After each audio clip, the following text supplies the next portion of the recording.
Hi, I'm Eric Glass. Welcome to In Good Company, where we discuss the most important issues facing your business with some of the smartest minds in the business. Next year, U.S. public companies will be required to adopt some of the most significant financial regulatory changes in 2 decades. Workday announced earlier this year that it officially adopted the new revenue recognition standard ASC 606 early on the first day it was permitted under the new rules. Today we're going to hear from Workday's Chief Financial Officer, Robynne Sisco, and Corporate Controller, Trish Coughlin, on how Workday made the transition and lessons they learned in the process. Trish, Robynne, welcome. Thank you, Eric. Thanks, Eric. Why did Workday decide to adopt the new revenue recognition standards early? Robynne, let's start with you. So there were 2 primary reasons why we decided to adopt early. The first was really around our product and our customers. So we had been working as a company to embed features and functionality within Workday Core Financials to allow our customers to adopt this regulatory change. And we felt very strongly internally that we wanted to be the first to actually use those new features and functionality, which meant that we had to adopt early to get ahead of all of our customers' adoptions.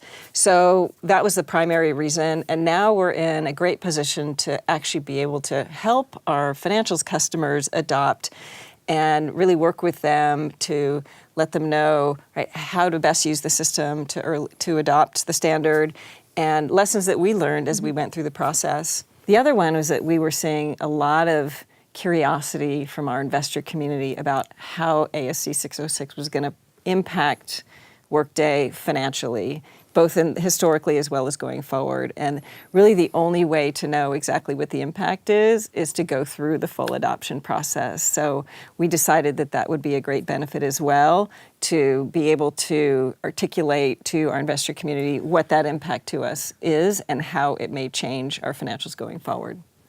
Let's talk about your roles in the process. How are they different? Well, as you could probably tell from the last question, I was really focused externally on our customers, on the investor community, making sure that as we talked about our adoption, we could very clearly articulate what it meant to Workday. And in terms of my role, I was more focused on the technical aspects of it. So working with our auditors and our internal revenue recognition experts to really interpret the standards, because it's never quite as clear as it seems on the paper when you actually go and implement it. And then I was responsible for getting the project team together who would actually go and execute and actually determine what the impact was, so that we could then go out and report it to the community. Why don't you talk a little bit about how the process started?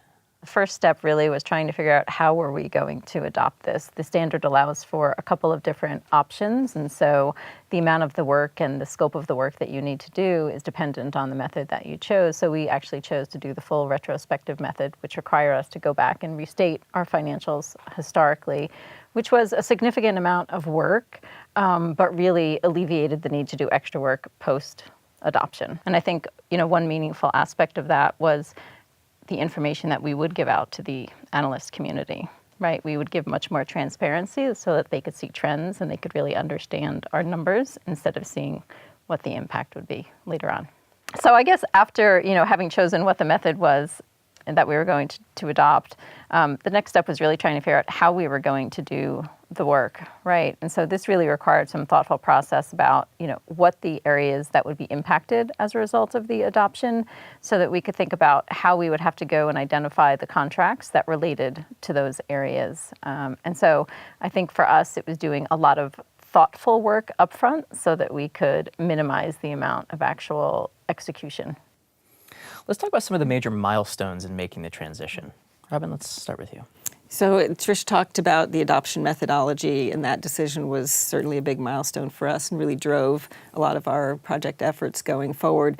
What was really driving our timing, though, once we decided to early adopt, was the announcement date, which was our earnings call, our Q4 earnings call. We felt very strongly that when we announced that we had early adopted on that call, we needed to be able to provide the restated, re-audited 2-year history so that when we guided going forward and we talked about the impact on us going forward, we reset the baseline for growth calculations and trends for the investor community. So we were really driving hard towards that earnings call date to be able to give all the historical information. And from what we've seen other companies do, that's fairly unusual. So a lot of the companies that have adopted, and there haven't been many that have adopted early, have just said, well, we've adopted and we'll tell you later what it means.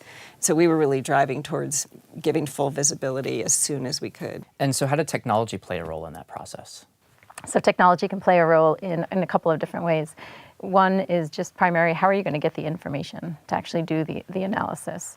And then after that, how are you going to actually use it to calculate the impact and then do the ongoing reporting?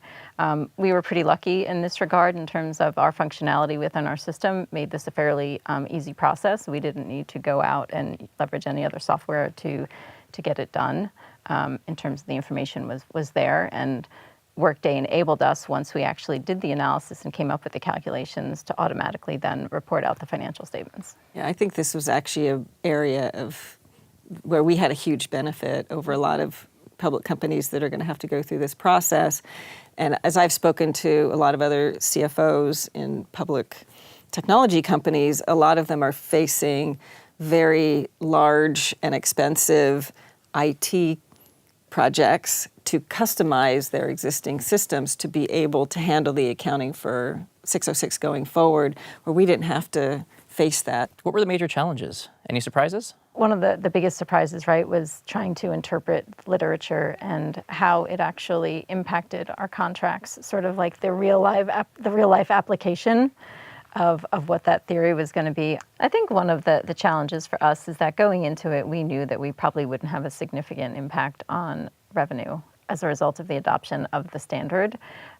But we had to go through the same process that everyone else would be to calculate what that impact would be, even though it wasn't very significant. So I think we underestimated potentially the amount of work that we had to do. That was a little bit surprising to us. And I was actually a little surprised by how many myths there were to what 606 meant and what the disclosure requirements actually meant. When we went out with the new disclosures, there was a lot of surprise. Oh, I thought that you actually had to give us this information or that information, because everybody had really interpreted it in their own way. And so I think over time, as more companies adopt, we will move towards standard disclosures, but being the first out there was just a lot of, I think, surprise that, because everybody had interpreted things their own way.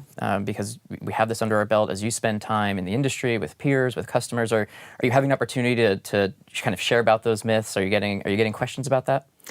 We get a lot of questions about that. Both Trish and I do. I think as other companies are going through this process, they want to understand, well, how did you think about interpreting this part of the standard? And how did you think about the disclosure requirements? And why did you land where you landed on some of these things? So we've tried to share all of those learnings with others. And I think there will be a conventional wisdom that emerges, next year, and we just hope we're not too far from it when it does.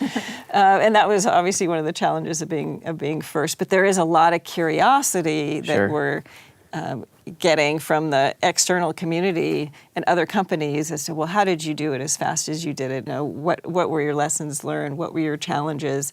And a lot of the companies that I've talked to are actually facing fairly significant time-consuming and costly system customizations in order to make it work. And part of our secret sauce in being able to go so early was that we didn't actually have to do something like that. What's the impact of these new guidelines on Workday as a company? Yeah, as Trish mentioned, the impact to our revenue was fairly minor. We did see differences in the timing of revenue under particular contracts, as well as the classification of revenue between subscription and professional services. The largest impact, funny enough, was actually to the expense, which is interesting since it's a revenue standard, but under the new standard, we actually capitalize more variable compensation expense tied to contract acquisition. and we amortize it over a longer period of time. So the largest financial benefit we saw was actually to our margins. Right, reduction of expense. So having gone through this entire process and doing it early, what lessons or advice would you have to share as more companies continue to face this in the next 12 months? I would say that they should definitely start as early as possible. As I mentioned a little bit earlier, it is quite a journey to undertake. So the earlier you start, the better, because there'll be unanticipated things that come up. One of the things that we did that we found really beneficial was we brought our auditors in early. So we got early buy-in into how we were looking at our contracts, how we were going about our methodology, what our interpretations of the literature were. And so I think that really, we benefited in the long run from that, because they were kind of coming along in the journey with us as opposed to coming in after the fact. So that really minimized a lot of potential rework for us.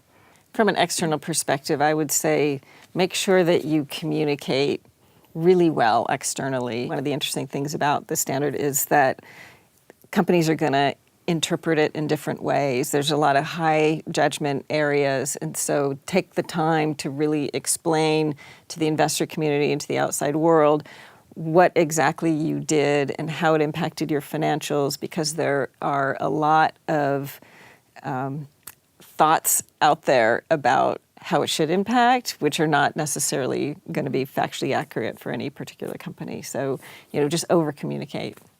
I think one of the things that we all encourage, people that we talk to about is to do a lot of the peer networking in terms of how they're going about it, what are the judgments that they're using, what are their interpretations. We didn't really have the benefit of that, but I think that's incredibly useful for them so that they know that they convalesce around a theme or a particular interpretation. Trish, Robynne, thank you for joining In Good Company. We've been talking about Workday's transition to the new Revenue Recognition Standard 606. Thanks for joining another episode of In Good Company.